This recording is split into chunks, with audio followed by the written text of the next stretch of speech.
আসন্ন হংকং ম্যাচকে সামনে রেখে জাতীয় ফুটবল দল প্রস্তুতি শুরু করলেও প্রতিশ্রুতি অনুযায়ী বিদেশে বেড়ে ওঠা প্রতিভাবান বাংলাদেশি বংশোদ্ভূত ফুটবলারদের সঠিকভাবে দলে অন্তর্ভুক্ত না করায় আবারও সমালোচনার মুখে পড়েছে বাংলাদেশ ফুটবল ফেডারেশন। জাতীয় দলের হেড কোচ হাবিয়ার ক্যাবরেরা ঘোষণার পর অনেকে আশা করেছিলেন যে শক্তিশালী স্কোয়াড গড়তে এই ফুটবলারদের অন্তর্ভুক্তি করা হবে, কিন্তু বাস্তবে সেই আশার প্রতিফলন দেখা যায়নি। প্রথমেই বলতে হয়, হামজা চৌধুরী, জামাল ভুঁইয়া কিংবা সমিত সোমের মতো ফুটবলারদের অন্তর্ভুক্তি নিঃসন্দেহে ইতিবাচক পদক্ষেপ। তারা জাতীয় দলের স্কোয়াডে থাকছেন। এই খবর শোনার পর অনেকে আশাবাদী হয়ে উঠেছিলেন যে এবার সত্যিই বাংলাদেশ প্রবাসী ফুটবল প্রতিভাকে গুরুত্ব দিচ্ছে, কিন্তু বাস্তবতা হলো এই তালিকায় থাকা অনেক প্রতিশ্রুতিশীল খেলোয়াড়কে উপেক্ষা করা হয়েছে, যাদের মধ্যে অন্যতম জায়ান হাকিম এবং ইকরামুল কাসপার হক। জায়ান হাকিম একজন আধুনিক স্ট্রাইকারের প্রকৃত উদাহরণ। ইউরোপে বেড়ে ওঠা এই দানব ফরওয়ার্ডের ফিজিক্যাল স্ট্রাকচার, ট্যাকটিক্যাল সেন্স ও গোল স্কোরিং অ্যাবিলিটি যে কোনো এশিয়ার দলের বিপক্ষেও বাংলাদেশকে এগিয়ে দিতে পারত।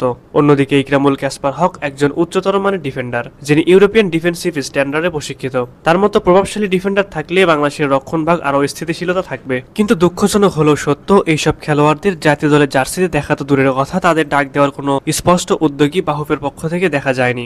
বরং ঘুরে ফিরে সেই পুরনো সিন্ডিকেটের ছায়া ভেসে ওঠে, যেখানে পছন্দ অপছন্দ, ঘরোয়া রাজনীতি ও ব্যক্তি সম্পর্কের ভিত্তিতে দল গঠিত হয়। একটি সময় ছিল যখন বলা হতো প্রবাসী ফুটবলাররা দলের জন্য প্রস্তুত নয় বা তাদের সঙ্গে সমন্বয় করা কঠিন, কিন্তু এখন তো প্রযুক্তির যুগে যোগাযোগ বা প্রস্তুতির ঘাটতি থাকার কথা নয়।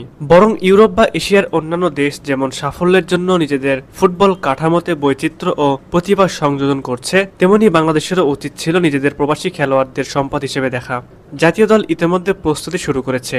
কোচ হাবিয়ার ক্যাবরেরা তার টিম কন্ডিশনিং, ট্যাকটিক্যাল ট্রেনিং ও ফিটনেস নিয়ে কাজ করছেন।